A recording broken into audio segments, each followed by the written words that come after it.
Production and distribution of City Club forums on IdeaStream are made possible by the generous support of PNC and the Raskin Family Fund, with additional funding from Robert Conrad, Cleveland State University, the Chautauqua Institution, the Cleveland Clinic, and the United Black Fund of Greater Cleveland, Incorporated.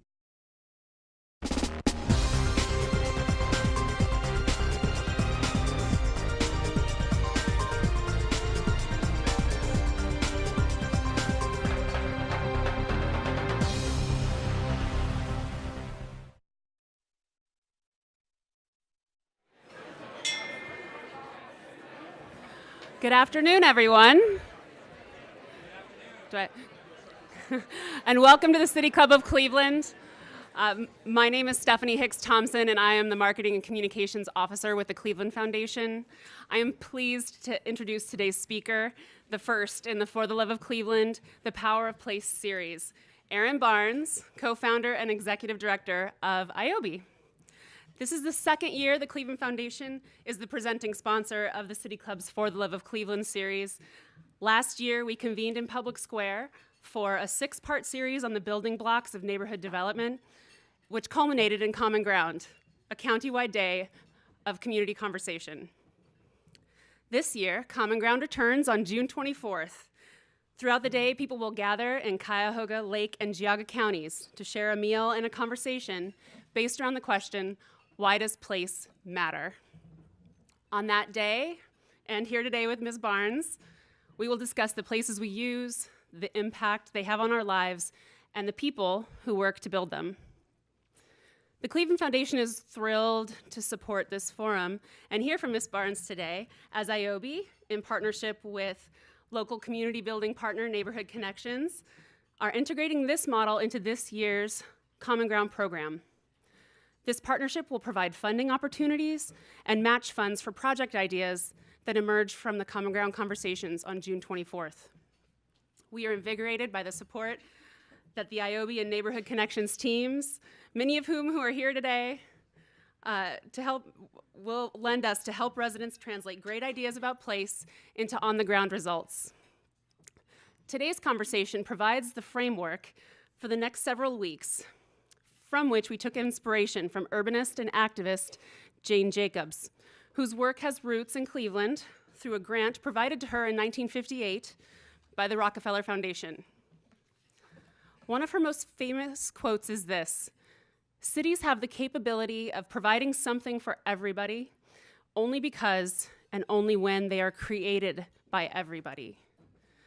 In essence, what Jane Jacobs is saying is that people help create cities, and not just those who are architects or urban planners. Cities are created by people, residents who raise their voices to impact change for the benefit of their community. There is arguably no one better to discuss the power of resident activism than today's speaker. Ms. Barnes is the co-founder and executive director of ioby, a nonprofit organization that helps individuals to organize all kinds of capital, cash, social networks, in-kind donations, volunteers, and advocacy in order to launch projects that enhance neighborhoods. ioby is the opposite of NIMBY. It's an acronym for In Our Backyard. Since its founding in 2009, ioby has helped raise nearly $4.5 million in small donations to fund more than 1,400 projects. Before ioby, Ms. Barnes worked as a community organizer, public information officer, and an environmental writer with a background in water management. While completing her Master's of Environmental Management in Water Science, Economics, and Policy at Yale, she was a U.S. Department of Education Foreign Language and Area Studies Scholar in Portuguese. She also holds a Bachelor of Arts in English and American Studies from the University of Virginia. The Rockefeller Foundation awarded Ms. Barnes and her co-founders at ioby the 2012 Jane Jacobs Medal for New Technology and Innovation, and this past April 2018, she was selected to join the inaugural class of Obama Fellows. Right?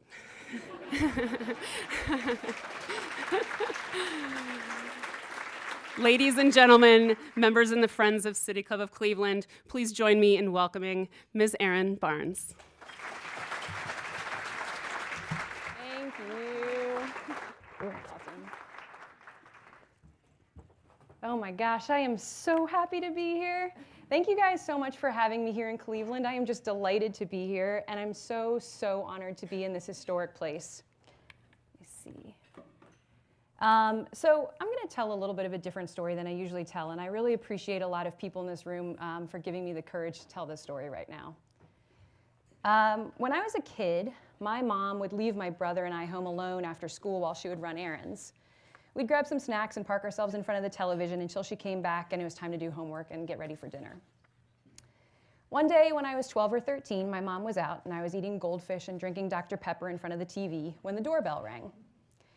The thing you need to know about the house I grew up in is that everyone we know always comes to the side door, and that only strangers ring the front door bell.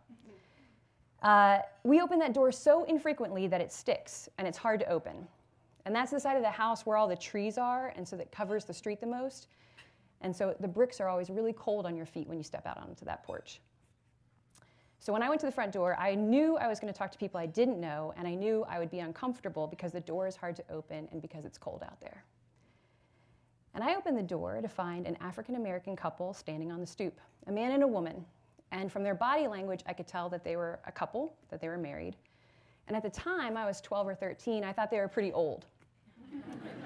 Now that I think about it, they were probably like newlyweds or something. Probably younger than me now. So they asked if my parents were home, and I said no, and so they explained why they were there. The woman told me that she wanted to move into our neighborhood, and she turned her body to the side and she gestured off into the next block to show me where the house would be on the block over. And she explained that our neighborhood had a law against black people owning property, and that they were going door to door to ask neighbors to sign a petition to undo this law. I was shocked to learn this. And then I quickly thought about everybody in the neighborhood and realized they were all white. And even though I knew it was the first time that a black couple stood on that stoop, I couldn't understand why there would be a law specifically prohibiting this. They pulled out a piece of paper, and it was like a Xerox copy of a Xerox copy of a Xerox copy, and so it was like all grainy. The white part was grayer, the black writing was whiter. And I don't remember what the exact word was to describe black people. I assume it was a word we wouldn't use today, but it said something that like, no people of African descent are allowed to live here. And the one thing that, as plain as day, I will never forget is that the next words was comma and no chickens. And I was mortified. I felt the heat and shame of guilt wash over my body. And I was flustered and I wanted to do something. And I asked if I could sign the petition since my parents weren't home. And I think looking back, I think they just let me do it to be nice. They left soon after, and I went inside feeling troubled about the injustice of the law and the disgusting, dehumanizing frame for people. But looking back now, I think if I'm really being honest with myself, I think what actually was troubling me didn't have anything to do with the law. I think that was actually the moment that I realized that I'm white and that I'm complicit in dehumanizing others. Many years later, I learned that this law is called a racially restricted covenant, and that it is not at all unique to Alexandria, Virginia. In fact, it's widespread for generations in the United States. For example, in 1940 in Chicago, about 80% of neighborhoods had racially restricted covenants. They're intentionally designed to exclusively build wealth for white families, and they change the way neighborhoods are. My parents had the best intentions for us. They were reaching and striving to become middle class so that my brother and I could grow up with more than what they had.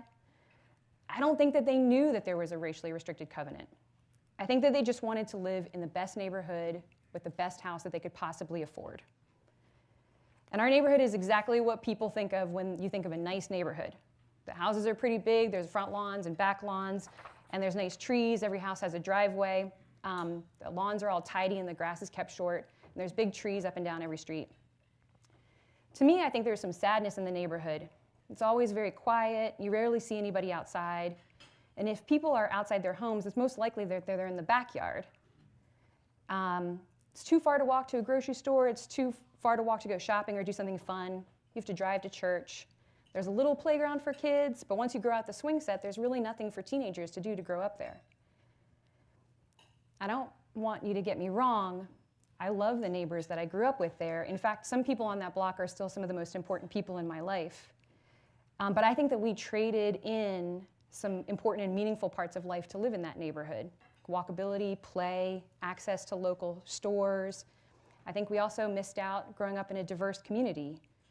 And it's hard for me to fathom this because this type of neighborhood is so common, this lack of diversity in neighborhoods is so widespread. The way we sort ourselves out geographically, it has a massive impact on so many things in the United States, on health, on wealth, and I think on democracy.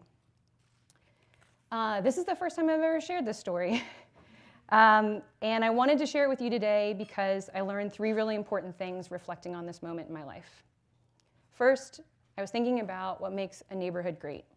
And for me, there are parts of the neighborhood that I grew up in that were excellent. It was safe, there were good schools, the people were good people who you could depend on when you need help. But there are many things missing that I feel like make a neighborhood more vibrant and make life more meaningful. I wish that there were a central place to be, like a plaza or a central shopping district where people could convene. I wish that there had been sidewalks and that the streets were designed not for cars to move efficiently through them, but instead for parents to walk with their kids and designed for people to fall in love over and over again. And I wish that socially we grew up with more of a front porch culture so that there'd be more frequent social interactions, just like waving and saying hi to people, with more life in that liminal space between the private life we have in our homes with our families and our public lives, with our churches and our schools and our neighborhood associations. Because I think that's an important way that we become civic leaders, moving between those in-between spaces. And I think more important than the specific pieces of what should or could be in a neighborhood, what I think about more is that we, humans, all of us, we're shaped by our neighborhoods. I'm different because of the neighborhood I grew up in. I have an estimated life expectancy that I can Google based on that zip code. That's not okay. I also have inherited wealth that my family was able to accumulate because I lived in that neighborhood. And that is not okay because it was exclusive. I also have ideas about what a neighbor in a neighborhood should be that are imprinted on me from a very young age from living there. And I'm different now today because the very different kind of neighborhood that I live in today. Places make us. They make who we are. And at the same time, we, humans, all of us, we shape our neighborhoods. We decide together, let's have a park that's always filled with laughter and many generations of families together. Let's have a walking path here. Let's be sure senior citizens can get around easily. Let's be sure everyone feels safe here. Let's paint this basketball court bright colors. Let's not have any dogs poop over here. Let's have our church close by. Let's use school grounds at night for important community dialogues. Let's close the street to cars and open it up for play in the summertime. Let's be sure our neighborhood is inclusive and welcoming. Let's plant good-smelling flowers so people will stop to smell them. Let's have benches so people can read outside. Let's make our bus shelters warm in winter. And let's memorialize important places in our community's history. And let's be sure our local businesses are doing well. We decide, we make places. We make places, and places make us. But this requires everyone's participation. The second thing I've been thinking about is I've been thinking a lot about that couple who stood on my front stoop 25 years ago, and I imagine how it must have felt to them. I imagine they must have been so frustrated with the system. I bet they were really angry. I would have been. I imagine they had feelings that they didn't belong. I imagine they were probably feeling some excitement about the prospect of buying a home together. But I wonder if they maybe felt a little bit sad moving to a family or into a neighborhood where there's no other black families. The feeling I can most closely imagine is I bet they felt humiliated having to explain systems of oppression and how oppression personally hurt them to a child. And I bet they were exhausted having to deal with my emotions of shock and grief and guilt and kindly letting me give my useless signature, because I was 12, on their petition. And then the third and most important thing that I've been thinking about is petitions as a tool for social change. They needed signatures. They were trying to make a point. They needed to show that the neighborhood supported them. But mostly, I think the important tool for social change that happened that day was the 3-minute conversation that the three of us had. I do not know their names. In fact, I'm pretty ashamed to admit I actually don't even know if they moved to the neighborhood. But that conversation changed me and the way that I think about the world forever. And so when I think about social change and changing hearts and minds, I remember the power of people who have lived different experiences, standing very close together, looking into each other's eyes with empathy and love. The first time I came to Cleveland, I went to Trinity because a very smart woman told me that I should go to Cleveland, and this is a quote, "Learn everything I possibly can from Tom O'Brien."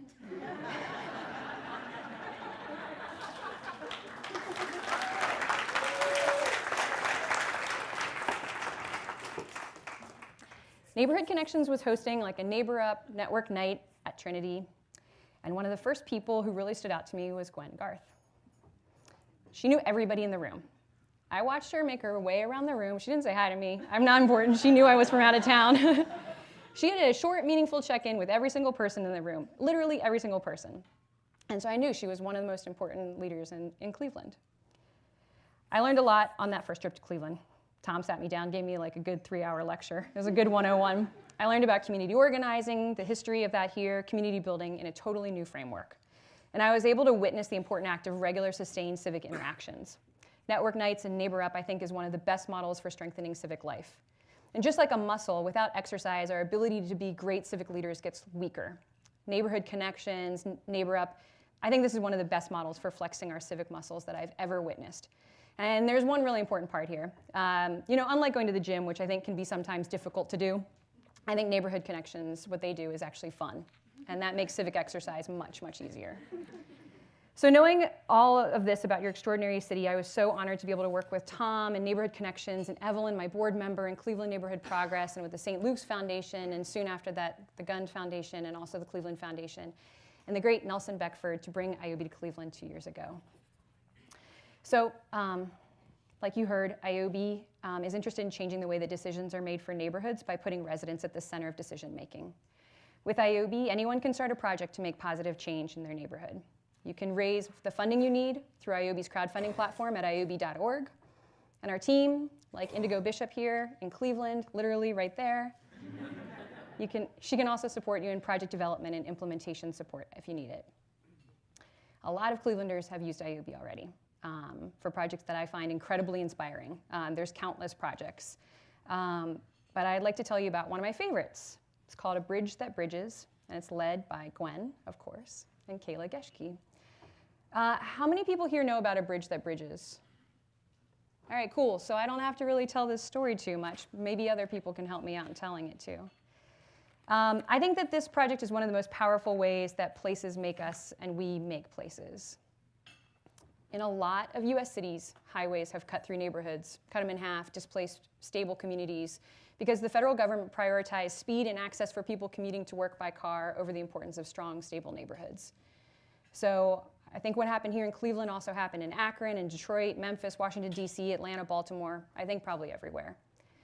And here in Cleveland, I think you all can probably tell the story better than I can. I think that it was probably in the 50s or 60s that I-71 was constructed, separating what's now known as the Campus District and Central. The way that I understand these neighborhoods, from what I've heard from Indigo and Gwen and Kayla, is that on one side of the highway, there's an economic resurgence, there's wealth and development, and it's exciting. And on the other side of the highway, there's less.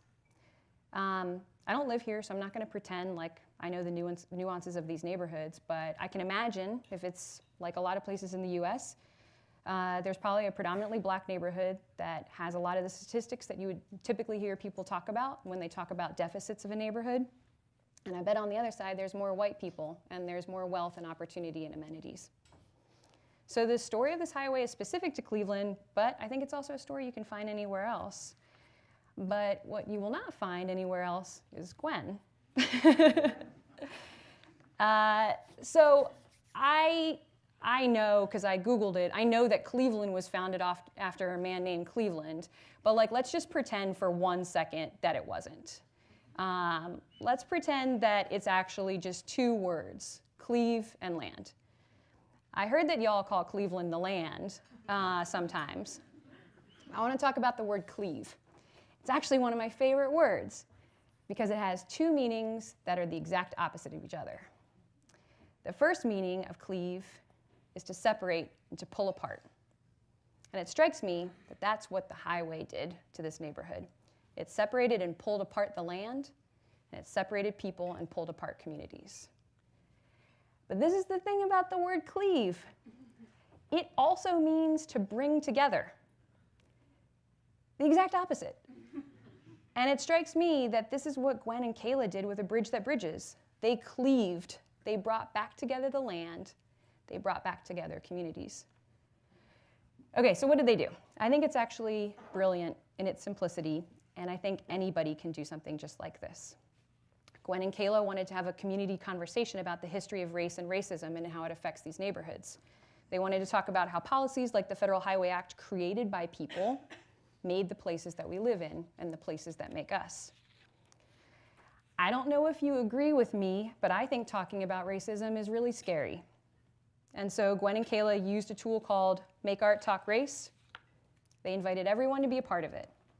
They asked community members to get together, to contribute ideas, to think of something that people from both neighborhoods could do together. And together they came up with a powerful, powerful idea to bridge these neighborhoods. They started small. I think if I'm right, they started to paint a mural on the East 22nd Bridge first. They thought of a theme, taking the first step, making the road by walking. They made feet stepping toward change in the theme of the mural. The mural is now a visible welcome mat between two neighborhoods that says to people on both sides, come on over, you're welcome here. This is a big deal. But I think that maybe an even bigger deal is how they did it. Gwen and Kayla invited everyone to participate in the painting. And even when people unintentionally passed by, what I heard is that Gwen would bring them over and invite them to paint even just one little stroke of the paintbrush so they could be a part of making that place. And she would ask them, what do you think about this project? Is it an important issue for our city? And even if they just stopped for 3 minutes, Gwen would just start the conversation. But some of them stayed for an hour and then came back again to do it again. And in working together, neighbors from both sides of the bridge got to know each other better. And as Gwen said, it's awfully hard to be mad at somebody painting. You forget your differences. Places make us, and we make places. I think this highway and that bridge is a powerful example of how systems and laws and policies designed by people dramatically and negatively impact people. And A Bridge That Bridges is an even more powerful example of how people, specifically Gwen and Kayla, designed a way to undo the harm that places have on communities by making a new place. I think it might seem intimidating to think, could I do something as powerful and as impactful as what Gwen and Kayla did? I think you can. I'm going to tell you the secret of how they did it. If you don't believe me, you can read it directly from their words in ioby's Racial Justice Toolkit, which is available at ioby.org/justice. I also have 3 copies on my chair over there if you want it. I think Indigo has some too. So first, they had a big idea for positive change. And they took their vision and they decided to take a first small step. Second, they included everyone, and they actively drew people into planning and design meetings, but even more importantly, inviting people into the creation itself. Third, they built on assets and resources from within the community. They used ioby to collect donations from within the neighborhood. They got donations for the paint. Fourth, they celebrated together. And fifth, they took care of each other because racial justice work is hard. And finally, what I think is most important is they created opportunities for people with different lived experiences to stand close together on a bridge, holding a paintbrush, to look each other in the eye with empathy and love. And to me, this is placemaking, because places make us and we make places.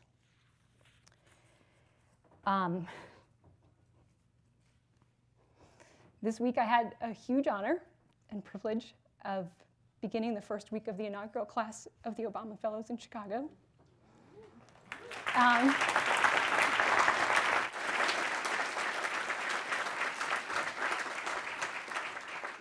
And on Wednesday, 20 of us spent the afternoon and the evening with President Obama and Mrs. Obama to talk about civic leadership and social change movements. We had an intimate and long discussion with President Obama about our work in communities. And I had the opportunity to ask him a question about the work that Gwen and Kayla do, that Miss Lucille does, that Carmen Lane does, that Amanda King does, that Dr. Leah Lewis does. And I asked him if he could share from his experience as the most powerful elected official in the world why neighborhood, community-based work is important. You guys all know that the president started out as a community organizer, so you know that he values organizing.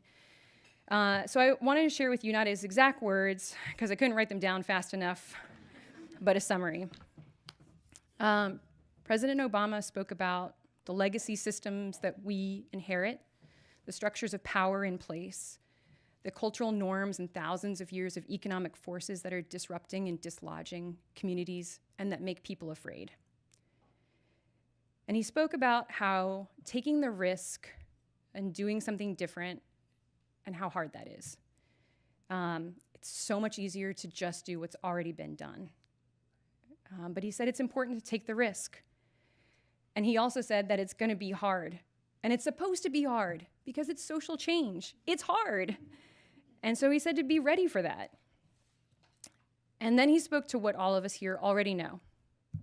At the local level, you will learn more about America and about American people. You will have more power, and you will have more impact at a local level. You will change more lives when you work locally. The most powerful work you can do is right here. That's just a summary of some of the wisdom and inspiration he dropped on us, but I wanted to share that with you. So with the power of local work at your doorstep and the knowledge that we make places, and with the inspiration of Gwen and Kayla here in the room with you, I wanted to invite you to take the first step. I think it's important for us to step in to make places because they make us. They shape who we are, and they imprint on our children about who they are. And if we want places that serve all of us, we all need to make the places together. Have a vision. Start small. Include everyone. Rely on resources from within your own neighborhood. Create opportunities for people with different lived experiences to stand very close together and share with each other with empathy and love. And there's not a better moment than now. I mean, now is always the right moment, but also, for the love of Cleveland, and kicking off with Common Ground in June, the Cleveland Foundation, Neighborhood Connections, and ioby are all here to work together to support all of you in taking that first step. For democracy to function, we all have to be a part of it. And so just like in voting, making places only works when we all make it together. Places only hold our collective memories and our collective dreams when we all create and share them together. To be clear, the irony of me, somebody not from Cleveland, speaking about Cleveland is not lost on me. So do not talk to me about what to do next. Talk to your neighbors, host a conversation for Common Ground. Ask Indigo and Jerry for help. Go to clevelandfoundation.org/common ground and figure out how you're going to get started. But I don't know anything about your communities, so don't talk to me about it. That's it. I'm looking forward to your questions.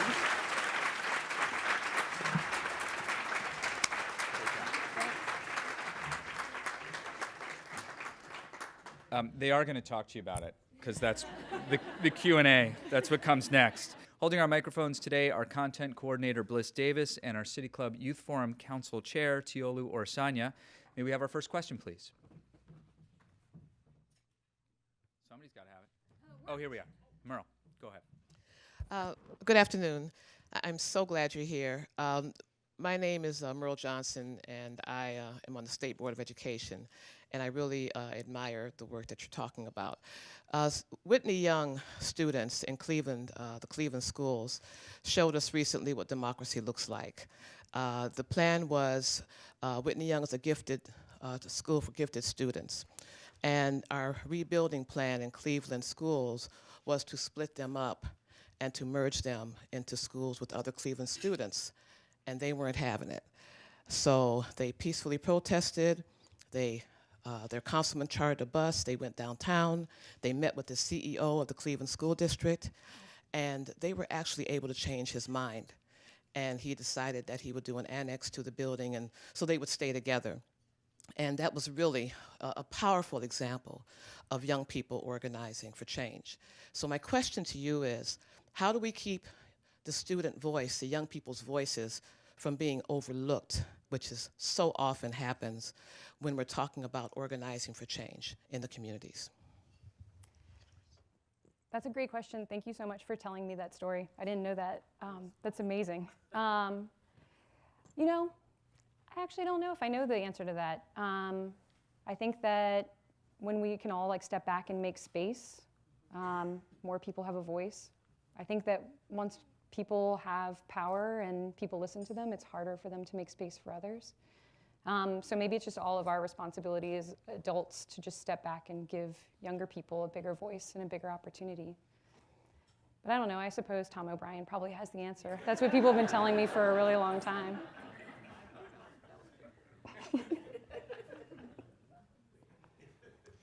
Could you talk about any projects your organization has been involved in which immigrants and/or refugees have played a significant role? Yeah, I'd be happy to talk about that. Actually, a bunch of my favorite projects are led by immigrants. You know, I know that there's a few here in Cleveland that I don't know as well, but there's a couple from other cities that I really love. There's the story of Ben Dom in Atlanta. He moved to Atlanta to do his master's degree in technology, and he had previously lived in Paris. And one of the things he really liked about Paris was that when you wait for the bus, there's like a sign that tells you what bus is coming when and where it's going to go. And in Atlanta, it just says bus stop. So, you know, I think like one of the things that's really important is when people come from other places, they bring ideas. So his big idea was put up a sign that tells you which bus is coming, where it's going to go, and what time it's going to show up. You know, he raised $500 on ioby, and he just printed out pieces of paper and zip tied them to the bus stops. And, you know, a lot of times when city agencies manage public spaces and people put signs on them, they usually take them down and tell them not to do it again.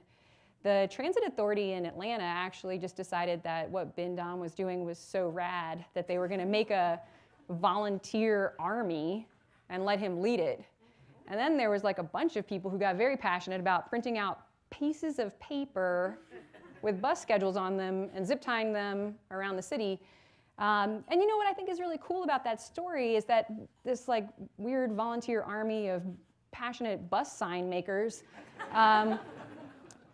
it doesn't matter what the project is, right? They organized, they got used to working together, they were good at solving problems together, and so then when their interstate collapsed and a whole bunch of people who usually drove to work had to take the metro for the first time, and you know they're standing in there like trying to figure out how to push the buttons and they don't know how to put your dollar bill in or like how to swipe it or whatever, they just showed up and they were basically like a concierge service for metro riders.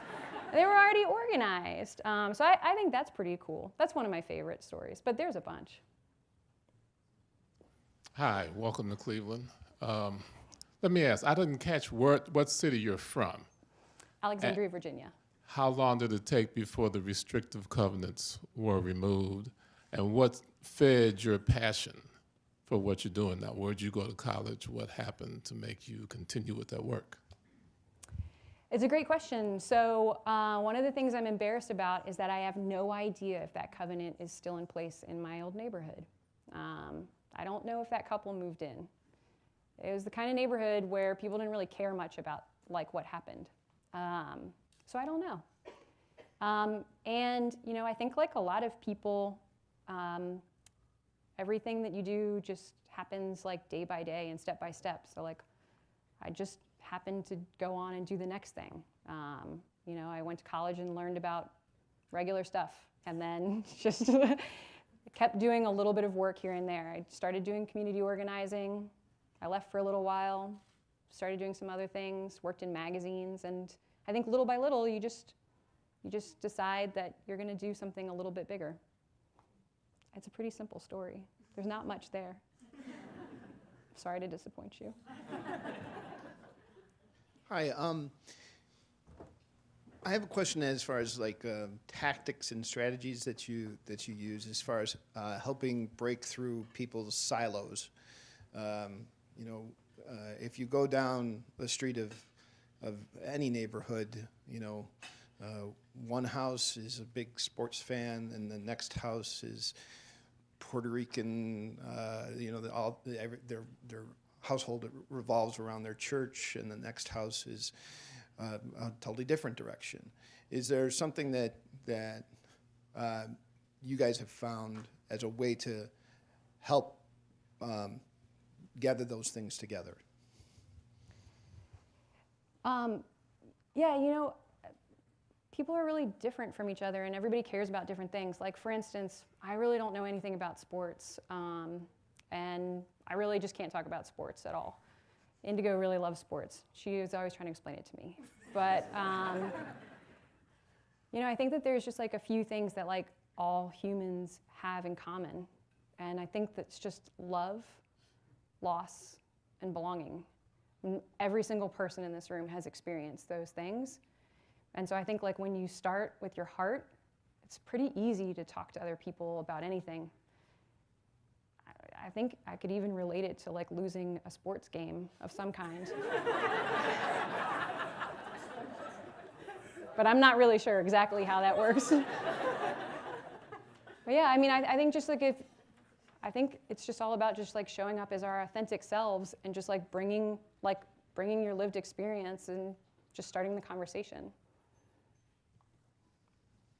I think that's what Gwen does. Right, Gwen? Good afternoon, how are you? My name is Carol Malone. Thank you for coming. I really enjoyed your talk. I want to talk to you about getting your message out. I see your information on social media, but how to get to the grassroots people in the neighborhood who may not have social media, using local advertising or billboards or things of that nature. Yeah, it's a great question. I mean, I think it's always hard to get the word out about your work. But I think the most important thing is always to just start with the people who love what you're doing and let them be your microphones. That's how ioby got started, and I think that's how some of the best projects on ioby got started too, is like, you know, figure out who's gonna be your microphones. You probably don't need that many, probably just 5. If they each know 5 more people, it'll probably work pretty well from there.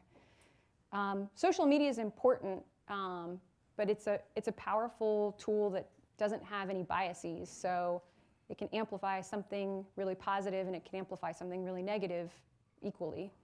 And so I wouldn't count on things like social media to be the tool to share your message or your vision, because it could just as easily share the opposite of that. I was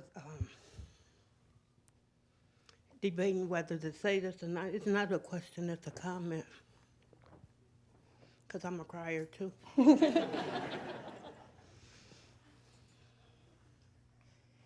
God, help me. I cannot stress the importance of people stepping outside of themselves and outside of their homes. I want to thank you, Erin, for standing, not fighting, but standing on what you believe. I want to thank the Cleveland Foundation for taking the risk in making and developing Neighborhood Connections. I have been with Neighborhood Connections since 2009, and they can't get rid of me. They have become my tribe. I don't have any family, immediate family, but I've grown there spiritually. I've found my voice, and I'm unafraid. And it's all because they gave me the courage to step outside myself and outside my house. And I thank you. I thank each and every one of you who do the work behind the scenes and alongside of me. Thank you, Gwen.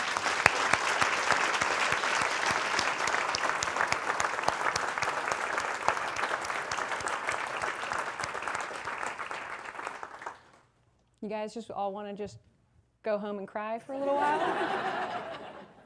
Because I'm good.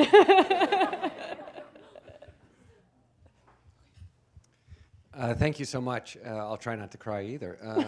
I'm a crier too. I think about ioby and the great work you're doing around the country, and I think about organizing.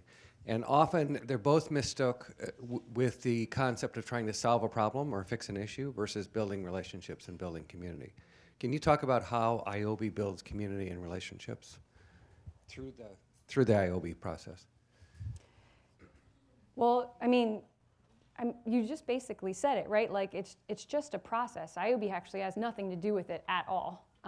It's actually all the work that the people leading projects are doing. The only thing that ioby does is continue to encourage and remind people that if they need resources and funding, to look within their own community, within their own neighborhood, their own relationships, and start there, you know?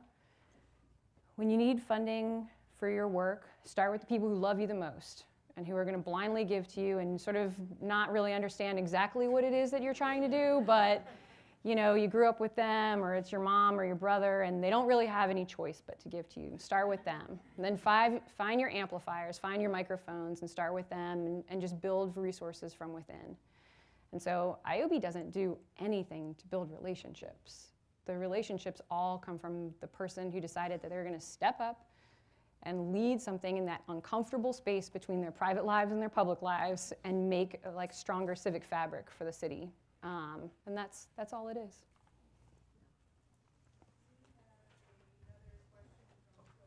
Oh, man. Where did you get the courage to speak about race in your personal journey with race? That's a great question. There's a bunch of people in this room who give me a lot of courage. I think that I wouldn't be able to talk about this if it weren't for Evelyn and Indigo and Nelson. So I'm just standing on their shoulders right now. I'm not that courageous, actually.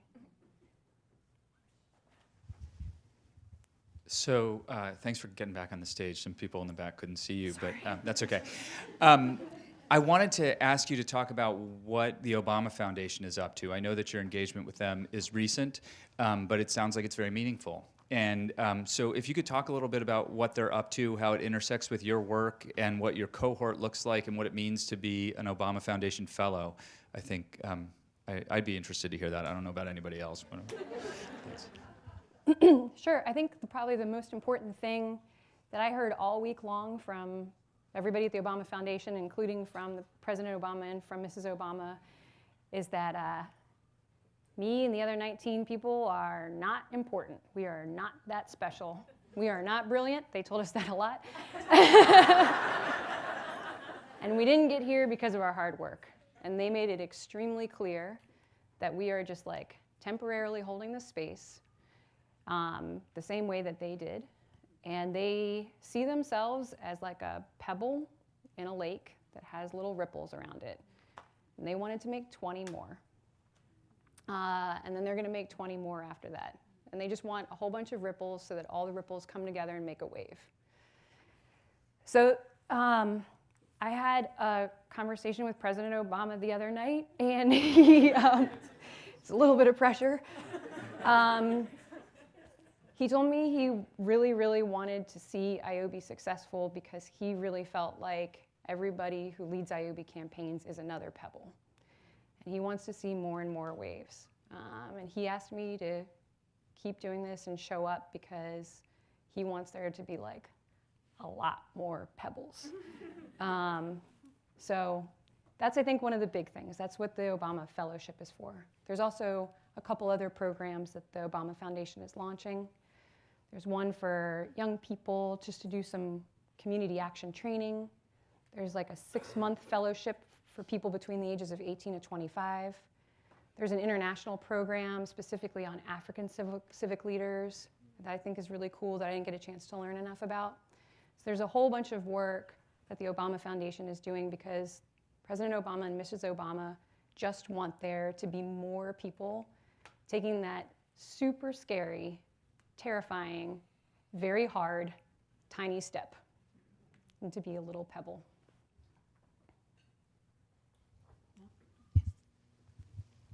My question is really more of a question for the audience because in the last 2 weeks, I've donated to 2 ioby projects just in North Collinwood.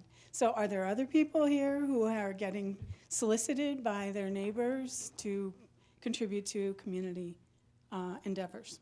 If not, you can give to Tara.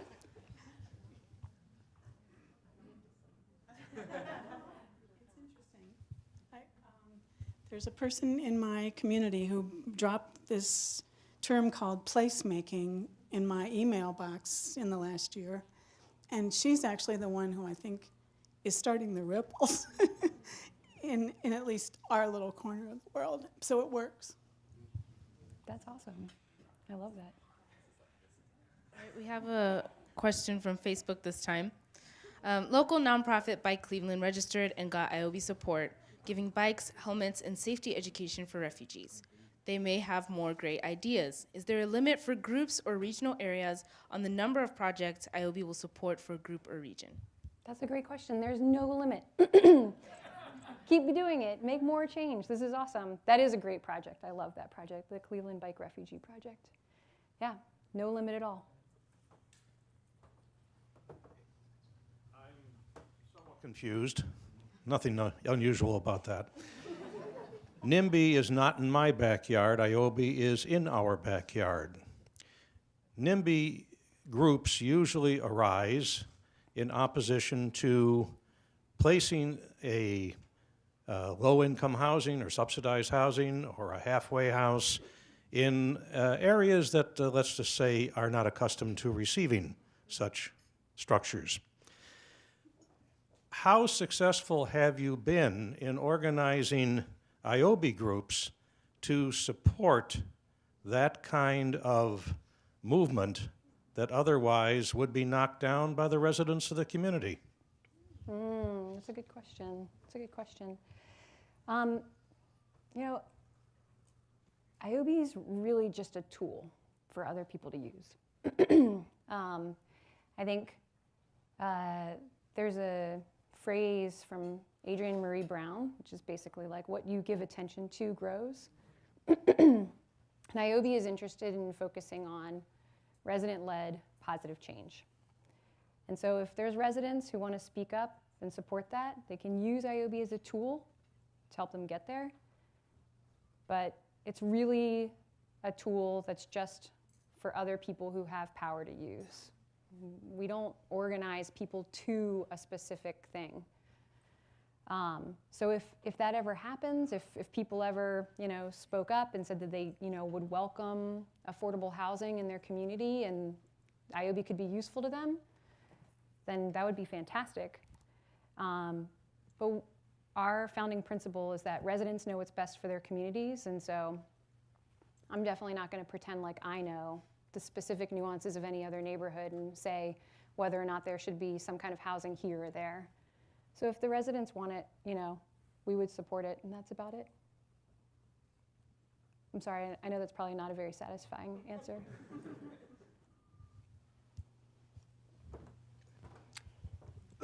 Hi, I'm Renee Wren. I'm the Hill Ambassador out of Bill Burton Kerr. I work in the neighborhood, and Gwen Garf is my neighbor, as a matter of fact, and I congratulate her on her new garden. I've been to visit it. It's beautiful. She's a beautiful artist. I've worked with her on several occasions. How do we continue to build up community to those who are so impoverished that they're under the poverty level to the point we really need to reach out to people and help them join together? We have few leaders. They want 3 of us to come at a time at the table. But I work every election. Every year, there are less and less people voting, less and less people who encourage people who volunteer their time and their efforts, and mothers who stay-at-home mothers. We need these people in our society. We need that mother that's at home. We need to validate her. She has children. She has the right to be at home. We have a way in our society of making these people who have children and stay at home feel not validated. Mental illness has just, people are walking down the street literally talking to themselves because there are no solutions. How do we help them? I help people through art and giving away healthy food and trying to encourage them. How can we help the leaders that want to lead? I just graduated from NLA, and I want to thank the city of Cleveland for that. Go ahead. It's a great question. It's important. I don't know if I have the right answer. I don't know if I have an answer, but I would say the one thing that I took away from this week is that change takes a really long time. And we kind of have to look back and see what our grandparents did and look forward and think about what our grandchildren are gonna do and try to be the space in between for just right now. And so I don't know if we'll ever solve the problem of poverty today, but I think if we take small steps to make sure there's incremental change, it'll just be a piece of that along the way. So, you know, I think doing exactly what you already do, bringing food, talking to people, helping them stay more engaged, getting people to like practice reaching out to each other, I think that's the best thing we can do. But like I said, I think other people probably know better. Like I would ask Gwen what she would do.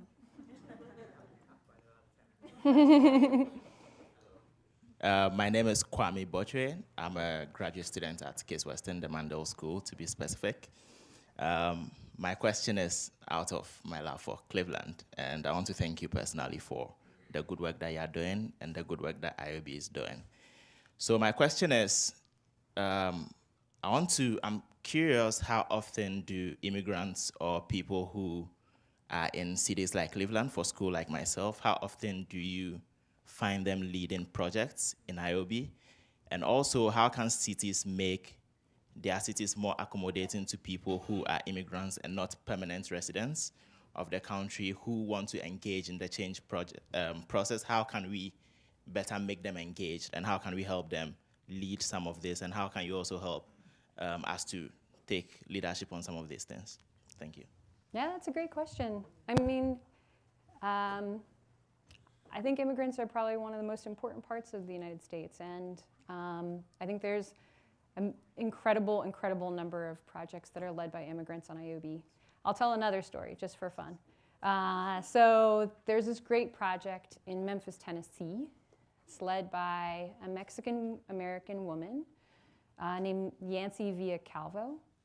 And in the last 18 months or so, she's felt like there's been more fear in the hearts of immigrants in her community in Memphis, Tennessee. She feels threatened more often. She sees people in her community feeling afraid.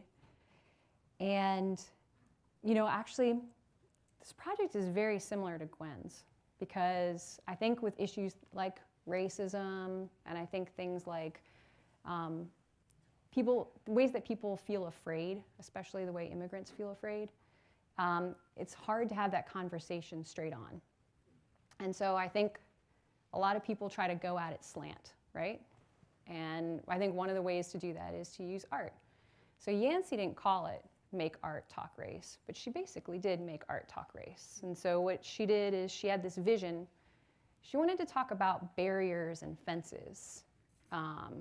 And so she wanted to build her own barrier. She called it Barrier Free. She invited people, Mexicans living in Memphis, other families who are marginalized of different kinds, people with less abilities. And she asked people if they wanted to be part of the art. So it was a participatory art. And she invited everyone in, she took their photos, and she created a huge, beautiful structure of them. So basically huge life-size portraits of them. And she removed one member from every family and replaced it with a mirror. So there's cutouts of people, and in every family there's somebody missing. And it was to talk about absence and loss and belonging and fences and barriers. And she called it Barrier Free. And the way you interact with it is you walk up to it and you look at these families who are maybe different than you or similar to you, and there's somebody missing. And when you look at it, there's a mirror, so you're part of it. And so you get the experience of being inside that family's situation for a minute. And then there's a chain link fence where you can write a note to talk about what concerns you have or what visions you have. It's amazing. So she had it up in a few parks, and then they invited her in City Hall to bring it down there. So it's in City Hall. Now she wants to take it all around the country and have people be a part of this art. I think it's really important when there's really, really tough issues that are hard to talk about and where like a lot of people will get caught up in jargon. I think, you know, when you lead from the heart and you bring your authentic self and you talk about love, loss, and belonging, you know, you can really make a different connection with people, and that's what Gwen and Kayla did, and that's what Yancey did too. Yancey and her husband actually just became citizens because they felt like that was the most important thing for them to do to lead their community. They just celebrated their citizenship ceremony about 3 weeks ago.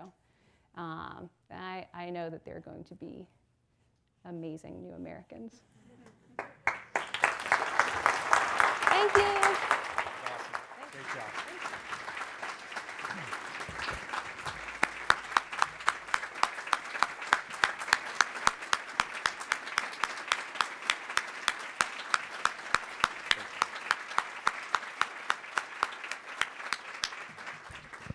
Today at the City Club, we've been enjoying a forum with Erin Barnes, co-founder and executive director of ioby.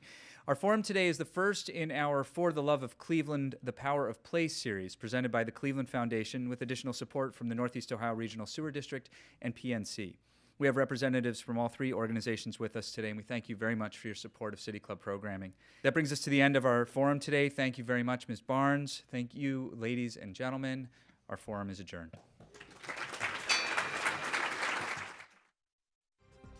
For information on upcoming speakers or for podcasts of the City Club, go to cityclub.org.